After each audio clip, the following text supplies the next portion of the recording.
Hi hello எல்லாரும் எப்படி இருக்கீங்க? நீங்கள் எல்லோரும் நல்லா இருப்பீங்க நம்புகிறேன். ஸோ இன்றைக்கி நம்ம ரைஸ் சீரிஸில் என்ன பார்க்க போகிறோம் அப்படின்னா, உங்கள் எல்லாருக்கும் தெரியும் சில அரிசி நம்ம சமைச்சோன்னே வேகமாக குழஞ்சிரும். சில அரிசி மட்டும் உதிரியாக நின்று வேகும். ஸோ இதுக்கு என்ன காரணம்னு பார்த்தீங்க அப்படின்னா, அரிசியோட பழசு.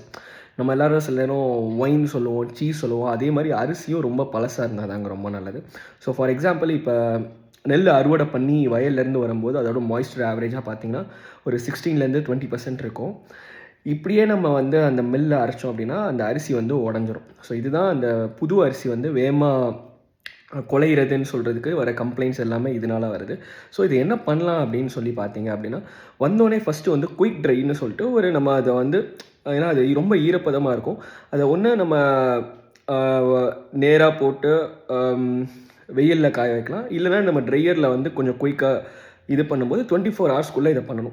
ஸோ இதை பண்ணும்போது மாய்ஸ்சர் லெவல் ஆவரேஜாக பார்த்தீங்கன்னா 14 கீழே வந்துடும். ஸோ இது வந்து ஃபஸ்ட்டு ஒரு ப்ரொடெக்ஷன். இதுக்கப்புறம் நம்ம வந்து நெல்லை ஸ்டோர் பண்ணும்போது ஒரு 200லேருந்து ஒரு 300 நாள் கிட்டத்தட்ட ஒரு வருஷம் கிட்ட நம்ம ஸ்டோர் பண்ணும்போது ஆவரேஜாக அந்த மாய்ஸ்சர் லெவல் வந்து 10க்கு கீழே வந்துடும். அந்த லெவலுக்கு வரும்போது ரொம்ப அரிசி வந்து ரொம்ப பழமையாயிரும்.